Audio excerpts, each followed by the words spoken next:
Hola, bienvenidos a este nuevo capítulo de Finanzas Prósperas, Economía y Finanzas que mueve el futuro. Hoy tenemos la oportunidad de conversar con el referente que tenemos aquí al lado, Diego Rodríguez, profesional en Contaduría Pública y Finanzas Internacionales.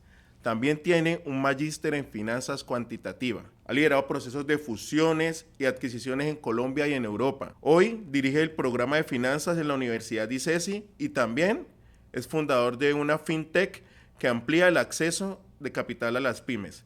Diego, bienvenido. ¿Quieres adicionar algo más? Vladimir, muchas gracias. Pues la verdad es que lo has dicho todo, pero te diría que soy guapireño del Pacífico y encantado de estar aquí en este espacio para conversar de un tema que es fascinante, finanzas. Y hablando de finanzas, muchos lo ven como algo que es solo dinero, que es solo monetizar, pero desde el punto de vista tuyo, el del conocimiento y toda la experiencia que tienes, Diego, ¿cómo ves las finanzas en torno a la toma de decisiones? Yo considero que las finanzas son clave. Sí que está muy conectado con el dinero. Uno podría pensar que es el producto principal, la generación de riqueza, la generación de prosperidad, pero no es un fin en sí mismo, es más bien un medio para. Entonces la finanza está pensado como una herramienta para construir, una herramienta para avanzar, y de ahí la importancia de que este conocimiento es necesario para la vida de todas las personas. Y haciendo referencia a lo que estamos construyendo en estos momentos, que es la escuela de alta gerencia, en este caso con el enfoque financiero, ¿qué crees tú, Diego, que nos hace falta a nosotros como territorio, como personas afrodescendientes e indígenas, que debemos construir a partir de las finanzas? Yo he comentado en varios espacios de que las poblaciones afro, las poblaciones indígenas han avanzado mucho. En el caso de la población afro, la ley 70 fue y sigue siendo clave en el reconocimiento de derechos, en el reconocimiento de territorios. Eso nos ha permitido avanzar culturalmente. Digamos, el reconocimiento gastronómico es fuerte, tenemos eventos como el Petronio. Es decir, yo veo que estamos conquistando bastantes espacios, estamos avanzando, estamos creciendo, pero desafortunadamente cuando uno piensa en el progreso económico, en el desarrollo económico, que eso te permite la prosperidad también, allí siento que estamos más bien quedados, nos ha faltado. Entonces, esa riqueza monetaria, recordamos que yo lo veo como un medio para, no la hemos conquistado. O sea, es una de las aristas que nosotros tenemos que empezar a pensarnos más, empezar a tomar acción.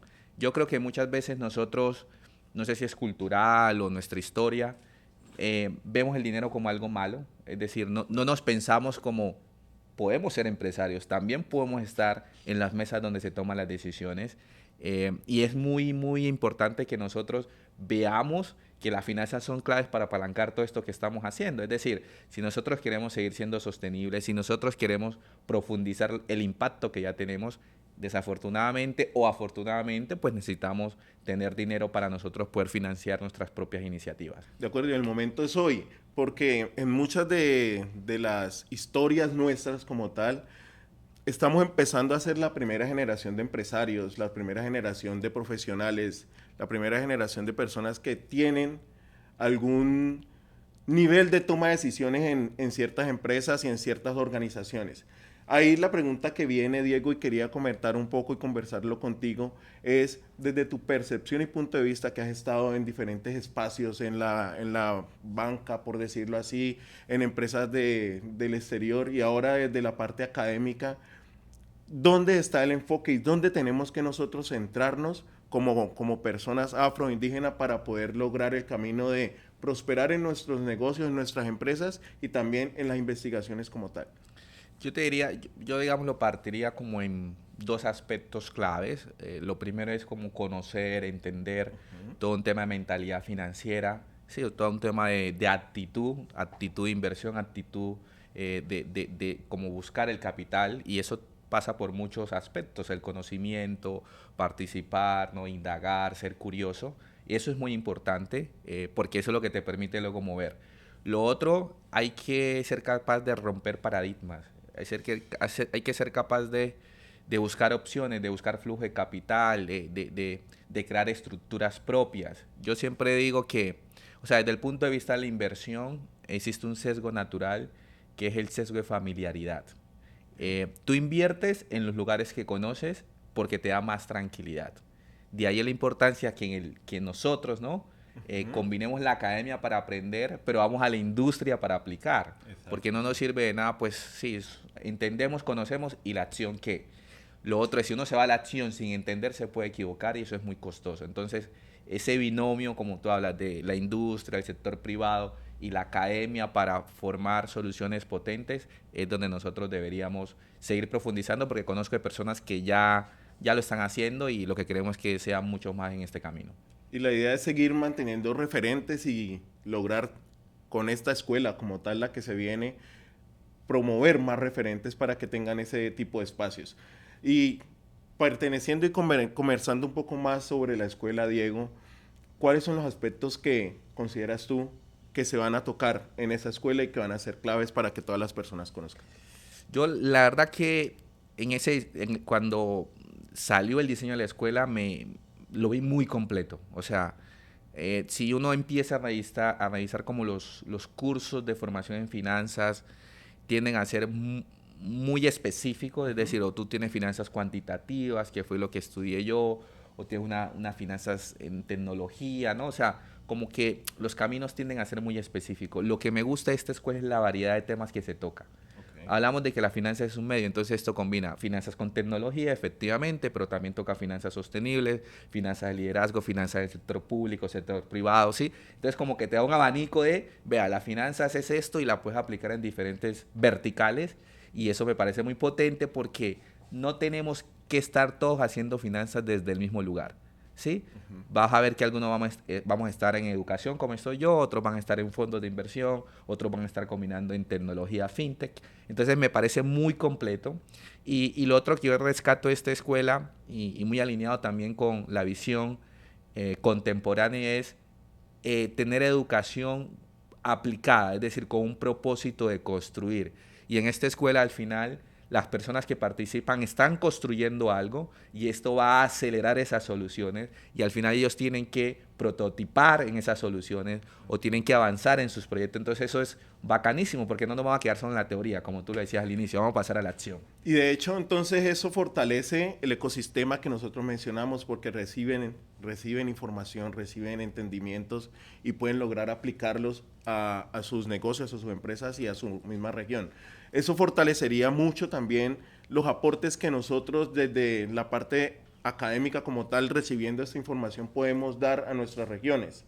Pero yo veo también en esa parte de nuestras regiones que hay ciertos obstáculos. Esos obstáculos, ¿cómo crees, Diego, que podemos romperlos desde esta perspectiva que tenemos acá?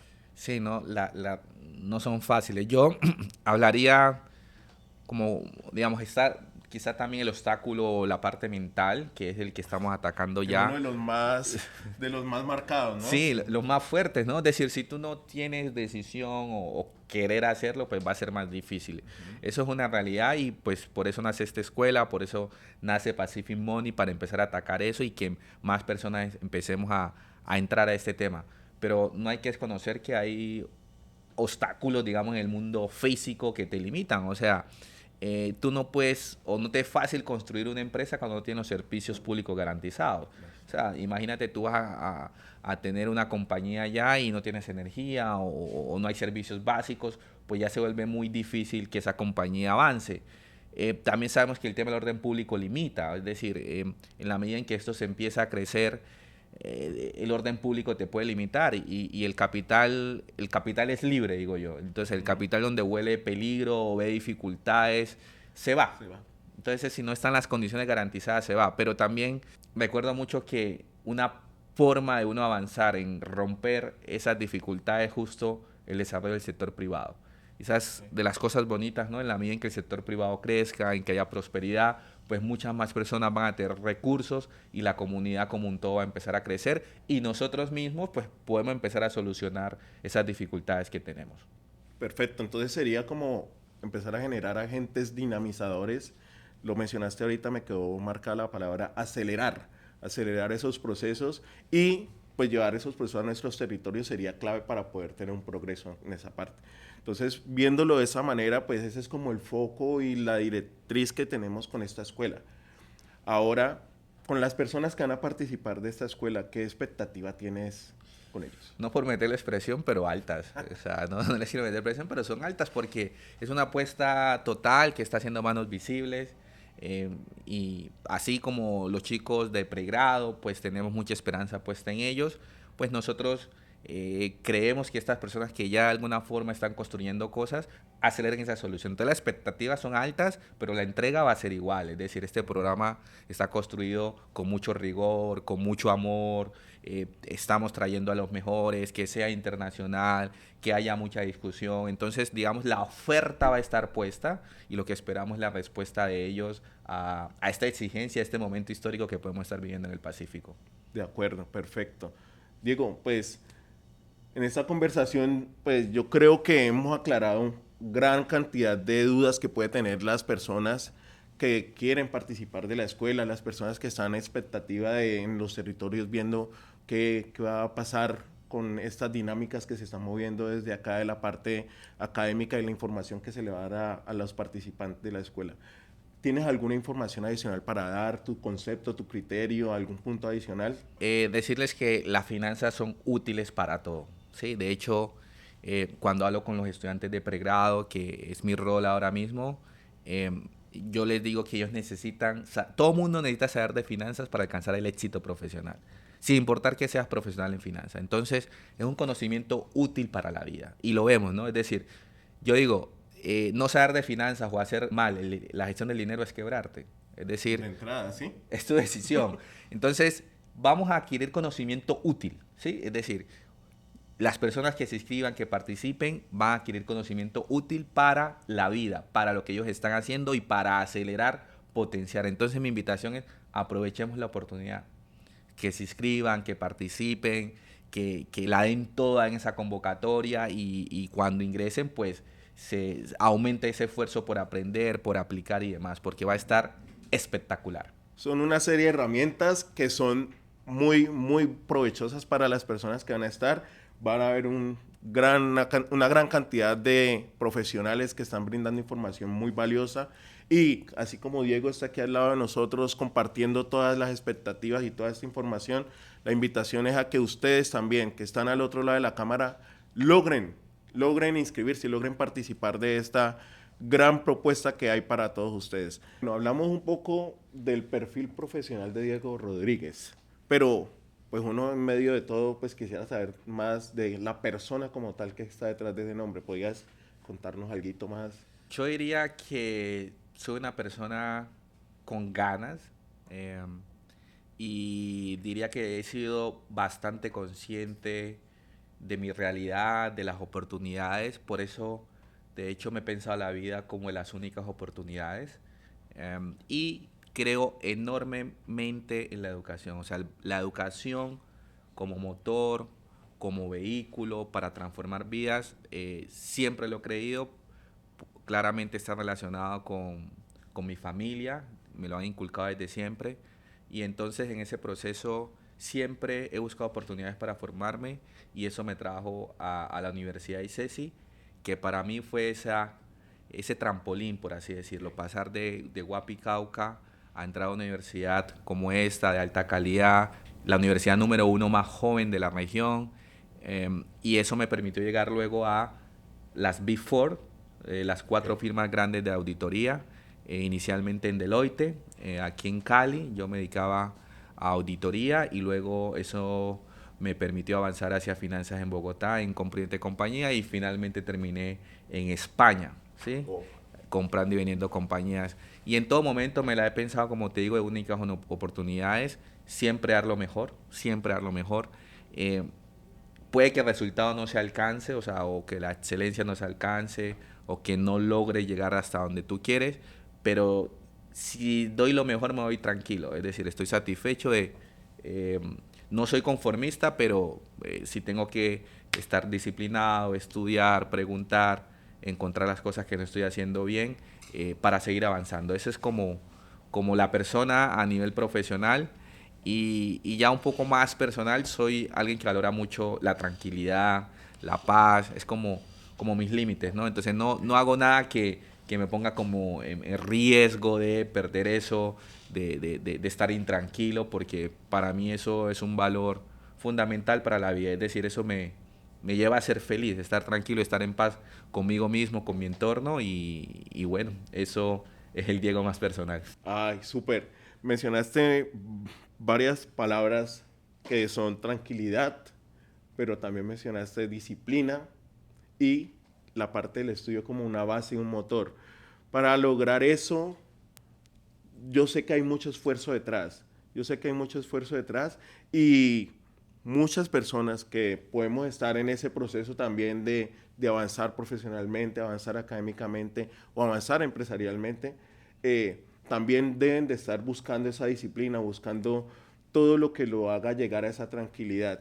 ¿Qué consejo darías, Diego, para esas personas que están en ese proceso de arranque en formación, de todos sus sueños para que empiecen o sigan forjando su camino de una manera sostenible, que en este caso? Sí, no, digamos que hemos hablado mucho de mentalidad, que eso se va desarrollando, no va creciendo, pero también yo creo que como el mundo no es sencillo o no todo mundo tiene las mismas oportunidades o la facilidad de llegar a los mismos lugares, o sea, cada quien tiene su historia. Yo creo que en la medida en que los porqués estén claros, es decir, Okay. lo que yo quiero, mis objetivos, lo que me motiva, hacia dónde me veo, algo personal, con mi familia, con mi entorno, algo que tú digas, este es mi porqué, el cómo va a llegar. Es decir, tú lo vas a encontrar, porque pues, o sea, trasnochar o preguntar o estudiar inglés, ¿vale la pena hacer el esfuerzo o no? Depende. Depende si para ti eso te lleva a lograr tu porqué. Entonces, yo creo que, o sea, obviamente cuando uno es muy niño, tiene 16, 17, no lo ve claro, o no necesariamente tiene que tenerlo claro, eh, pero hay que buscarlo, ¿sí? Y si no lo has encontrado, definitivamente hay que estudiar, ¿no? Es decir, la educación es un porqué claro, o debería serlo para la mayoría, eso sí espero, ¿no? Sí. Pero además de eso, busquemos el porqué personal, porque eso es lo que te va a dar el empuje, ¿no? La disciplina viene de eso, ¿no? Decir, no quiero hacerlo, pero debo. Entonces, para mí es muy importante que cada persona se piense alrededor de lo que quiere lograr. Porque va siendo enmarcado como el propósito de vida, el propósito personal, profesional, para que logremos nuestros objetivos, algo así. Totalmente, totalmente, Vladimir. Lo has resumido mucho mejor. Okay. Propósito de vida me parece que engloba esto, ¿no? Lo que estamos diciendo. Y voy a saltar un poco, mencionaste las palabras opciones. Las palabras opciones, oportunidades, en este caso, para hablar ya, saltar de la parte personal a la parte ya de finanzas como tal, hay muchas opciones financieras, lo mencionaste ahorita que conversábamos, la parte tecnológica, la parte académica, pero yo veo que hay algo que está muy en furor, que es la parte como tecnológica en firme de la inteligencia artificial, las fintech, todo esto es lo que está en boga actualmente. ¿Cómo crees que esas herramientas nos pueden apalancar y pueden ser factor prioritario de toma de decisiones? Yo creo que tú mencionaste la palabra clave para mí, apalancar. O sea, yo creo que eso permite apalancar, pero ¿apalanca qué? Es la gran pregunta. Sí, o sea, si tú quieres apalancar la nada, pues no tienes nada. Sí, o sea, me pongo aquí un poco teórico, pero es eso. Es decir, apalanca el conocimiento, apalanca el Okay. propósito. Yo quiero hacer un negocio, yo quiero innovar, ¿sí? Entonces, esta tecnología o estas mezclas que ya están probadas, que ya gente ha recorrido estos caminos, permite apalancar la capacidad del ser humano de hacer cosas o de asociarse, crear sistemas. Entonces, es importante aprender ese conocimiento o adquirirlo o interiorizarlo para poder avanzar en lo que queremos. Digamos, mucha gente habla de inteligencia artificial, de tecnología, pero eso si no resuelve problemas o no está asociado a un entorno, pues no termina sirviendo para mucho. De hecho, cuando uno va, si uno se va al mercado e intenta vender tecnología desconectada de solución de problemas, nadie te la compra. Porque la gente no necesita tecnología, Ajá, no es compraría por compraría, es eso que resuelve mejor de lo que yo hacía antes, ¿no? Entonces tú lo mencionaste muy bien, eso me permite apalancar lo que yo esté haciendo o me permite imaginar caminos que antes no podía para hacerlo mucho mejor, mucho más eficiente. bueno, hablamos del territorio, hablamos del sector como tal, pero no hemos hablado ya la parte de América Latina completa. Y parte de eso, yo, pues, en medio de lo que hemos conversado anteriormente, he visto que necesitamos unos liderazgos referentes, unos liderazgos visibles. ¿Qué tipo de líderes consideras, Diego, que en América Latina deben de estar tomando esas decisiones financieras y qué tipo de herramientas deben de tener ellos para tomar esas decisiones? Sí, yo te diría, nosotros, o sea, estamos hablando mucho de tecnología, mucho de nuevas herramientas, de acelerar, pero justo en este extremo, yo creo que es donde más vale el otro, que es la humanidad. Es Ok. decir, el ser humano es importantísimo. O sea, yo creo que no podemos perder esa capacidad. Justo eso es lo que nos va a diferenciar del tema de los robots, de De la las máquinas, tecnología. sí. Sí, entonces necesitamos ser líderes más humanos, o sea, más sensibles, ¿no? No ver solo números. Y te lo digo yo que en mi experiencia me la pasaba viendo números. Em, de hecho, el personal son números como tal, ¿no? Pero al final de eso hay familias, hay vidas, ¿no? Lo menciona como un código. Un, De hecho, están codificados en algunas industrias. total, se llama headcount, es el nombre en inglés, Imagínate. es como, cómo se cuenta, ¿no? No, así se ve, o sea, tampoco quiero decir que no es importante pues la parte financiera, pero también somos humanos, tenemos que ser sensibles. Eso es muy importante no perderlo, porque si no, en pro del desarrollo empezamos a destruir el hábitat, ¿no? Ok. Empezamos a destruir el ecosistema porque queremos generar capital y nos olvidamos de la sostenibilidad de las personas, ¿no? De que esto no hay que verlo de forma aislado. Eso es muy importante. Y el otro tema que tienen que tener los líderes, obviamente son líderes formados, crítico el contexto.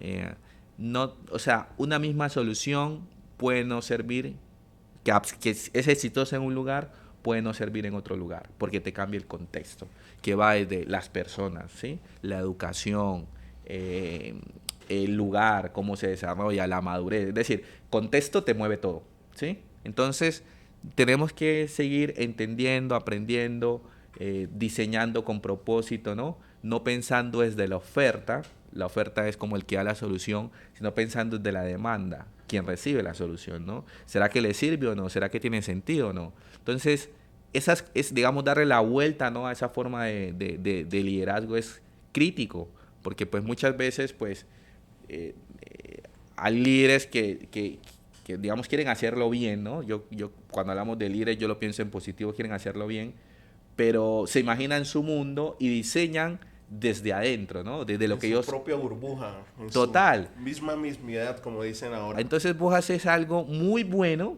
pero no era lo que la persona necesitaba. Quizá la persona necesitaba algo un poquito más a la derecha, un poquito más a la izquierda, más bajo, te toma más menos esfuerzo, pero nunca lo entendiste, ¿no? Entonces yo creo que el contexto es clave en estos momentos.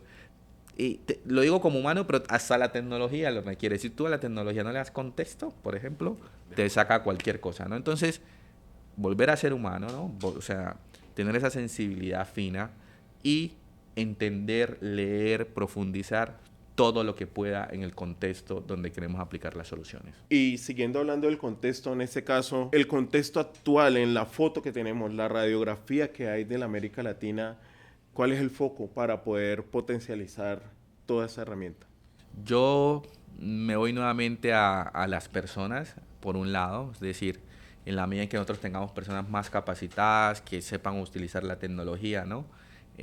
Nos servirá, nos permitirá acelerar esas soluciones. Entonces el tema de la educación tiene que ser crítico, no la educación final, sino la educación inicial, Ok. donde desde los niños que se forman las bases, ¿no?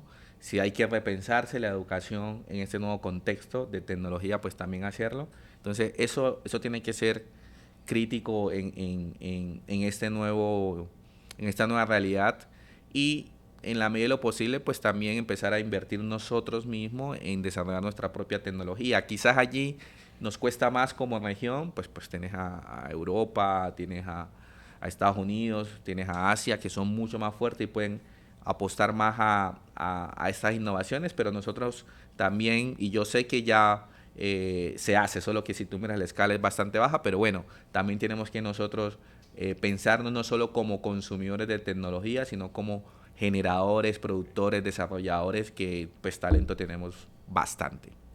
Y aprovechando ese talento y en nuestro sector empieza a haber un crecimiento, como lo mencionas, pero hay algo que llega hasta un punto de quiebre, pues hasta que la capacidad se rompe. ¿Vos qué o qué aspecto crees que hace que se rompa esa capacidad en estos momentos? Sí, romperse la capacidad es empezar como a hacer muchas soluciones sin sentido, Ok, ¿no? A empezar a saturar, ¿no? No sé, generar unas sobre soluciones o solucionar problemas que no existen, ¿me entendés? ya. Entonces ahí empezamos a limitar la capacidad de impacto, podría decirte, y pues la medida en que las personas no avancen, ¿no? Es decir, la IA, y me vuelvo mucho a este tema porque, bueno, es el tema del momento. Ujú. em, si tú puedes hacer buenos prompts, pues tú puedes hacer cosas potentes. O sea, ¿no? O sea, si tú tienes el criterio, el rigor, pues tú puedes hacer cosas mucho más avanzadas. Y si no, pues tu capacidad es limitada, ¿no? Entonces la capacidad se rompe en la medida en que no tengamos personas talentosas que entiendan de contexto, vuelvo a ese tema, que sean sensibles, ¿no? Pues ya no podremos avanzar, llegar a un límite eh, natural. De hecho, tú ves en los modelos económicos tradicionales, ¿no? La educación es uno de los factores de crecimiento a largo plazo de la economía. O sea Ajá. que volvemos al tema clave, ¿no? Y yo te diría más educación con propósito, educación aplicada, educación para resolver problemas, para formación del ser claramente, que eso lo hemos hecho siempre, pero bueno, el momento requiere también pensarnos cómo mejorar o no, cómo adaptar quizás cómo nos formamos en todo momento. Y agregaría ahí también la educación con un contexto, aplicada al contexto, porque lo has mencionado muy bien, no es lo mismo educarse aquí en este territorio, en este sector, que educarse en Asia o en Europa. Entonces son contextos diferentes donde deberíamos de utilizar metodología y herramientas diferentes en este caso para complementar. Totalmente, totalmente, Vladimir. Y bueno, yo creo que cada vez lo entendemos más, cada vez lo interiorizamos más, somos conscientes, quizás vivimos en una era de mucha información. Por ahí leían, creo que la cantidad de información que recibimos diariamente por todos los medios es como equivalente a leerse, si no me falla la memoria, 700 periódicos diarios con la cantidad que leemos. Entonces estamos, de hecho, está abrumado. Yo Claro. personalmente recibo muchos mensajes de WhatsApp pues por mi rol con los estudiantes y llega un momento en que ya no puedo responder, o sea, colapso de la cantidad de mensajes diarios que estoy recibiendo, pero abres el Gmail, abres el LinkedIn, es decir, siempre estamos recibiendo información. Entonces, digamos que estamos en una era donde el conocimiento, antes de este mundo de la IA o el Internet en su momento, era más difícil acceder al conocimiento. O sea, a mí me tocó en carta, por ejemplo, ¿no? Ajá, Para hacer sí, las tareas. estamos en la Entonces misma, eso sí. ahí era tener en carta, pero tiene su limitación. Ahora tú necesitas, Google mejoró y ahora con la IA que tiene que hay que entenderlo bien por los sesgos y demás, pues tú haces una pregunta y te produce la información, ¿no? Entonces, hacer al conocimiento, ya luego hablaremos de que tiene que estar curado y demás, pero hacer al conocimiento es más sencillo ahora. Sí. La gran pregunta es, dado que el adquirir conocimiento no es lo crítico, entonces, ¿qué es lo siguiente? Y tiene mucho que ver con la aplicación, en contexto y demás. Entonces tenemos que ir más a eso, ¿no? En cómo yo a partir de lo que ya está puedo construir. Queda muy marcada esa parte porque la nube está y en la nube está todo. Uno tiene la posibilidad de bajar la información de la nube, pero ¿para qué? Entonces, si encontramos el para qué y tenemos un propósito marcado, lo más seguro es que vamos a llegar a un objetivo aplicando las herramientas, en este caso, financieras, que nos puedan ayudar a direccionar lo que estemos buscando y lo que estemos tratando de avanzar y de impulsar. Diego, un placer nuevamente. Me parece que esta conversación queda como truncada. Podríamos extenderla mucho más. Vamos a ver si lo podemos lograr en un nuevo capítulo, pero sí la invitación es para que sigamos en contacto y en contexto con el resto de personas para que sigan teniendo este tipo de información y conocimientos. No, buenísimo. Yo creo que sí, esto da para hablar toda una noche, toda una tarde, porque son temas apasionantes, ¿sí? Y hay muchos hilos, muchas verticales, muchos análisis que uno puede hacer, interpretar, ¿no? Entonces, sí, es un tema relevante y muy contento de poder charlar contigo, Vladimir. Gracias por la invitación. Muchas gracias por tu tiempo, Diego. Vale, Vladimir, Que un estés muy placer. bien.